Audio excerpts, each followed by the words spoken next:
Gen Z. They'll use your product today, they'll switch tomorrow. They're impossible to retain. They don't connect with legacy. They can't be owned. I think these are some of the most expensive misreads happening in Indian business right now. And today, I want to break down exactly why and what the brands that are actually winning with Gen Z are doing differently. Let's start with the most fundamental difference between Gen Z as a consumer and every generation before them. When we grew up, information about a product came from two places: the ad and what your friends and family said. That was it. Maybe 5 to 10 people actually shaped your decision. Now, Gen Z, they have information at their fingertip, access to thousands of opinions before they even consider purchasing it. Reddit threads, creator content, YouTube videos, they are the most informed consumer cohort that has ever existed. And brands that treat them like they don't know this, that rely on traditional advertising alone, they will get left behind. Not because Gen Z is difficult, but the old playbook wasn't built for a customer who is well informed.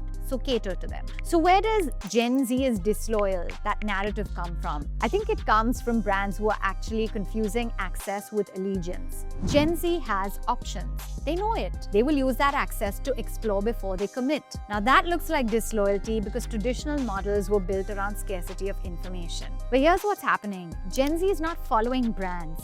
They're following people. They follow creators, voices, communities that they trust, and who are experienced to give them a trusted channel and an opinion, not through a paid post. And they go deep. Once they've had a great experience with something, a product, a service, or a brand, they hold it at a higher bar. They refer it, they come back, they post about it, and they become advocates in a way that older consumer cohorts don't. And that is the loyalty that they will stick with. So what does earning Gen Z loyalty really look like? The first thing is trust. Transparency about what is in your product, how it is made, what the company stands for, how it is handled when something goes wrong. The second, experience. Gen Z has grown up with the best-in-class digital products. They know what a seamless experience feels like. They know what a frustrating one feels like.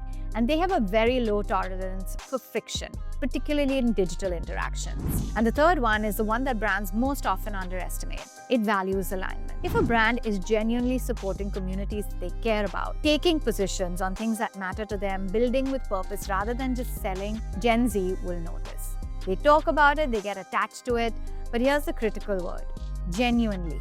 They have a radar for authenticity. They know when it's manufactured and they know when it's genuine. Now let me talk about what happens when you get the experience right with the Gen Z customer.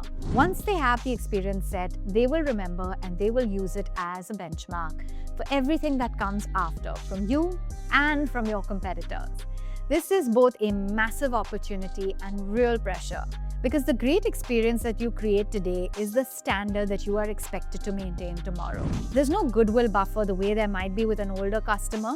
A Gen Z customer who has had a great experience is one of your most effective brand advocates. The content, their recommendations, their word of mouth will carry more weight than any of their peers and any paid media that you could run. And the final shift, I think one that is the hardest for the legacy brands to make, is moving from building for Gen Z to building with Gen Z. They don't want to be marketed at, they want to be a co-creator. They want to feel like the products and the brands that they use understand them, and better yet, are shaped by the people like them. This shows up in different ways.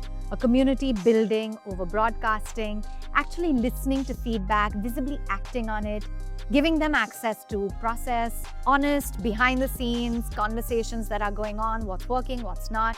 The brands that are winning with Gen Z in India right now are the ones who have actually figured it out, making your customer feel like an insider. Ask yourself, how do we keep Gen Z loyal? What do we need to do to earn their loyalty? That reframe is everything. So, Gen Z is not a problem to be solved. They are the most powerful consumer cohort that India has ever seen, informed, value-driven, and deeply loyal. And the brands that are losing to them is not because they are difficult, but because they are still playing by the rules written for a different customer and a different time altogether. If this gave you something to think about, share it with someone who's building right now. They need to hear this. Do remember to comment, subscribe, and like.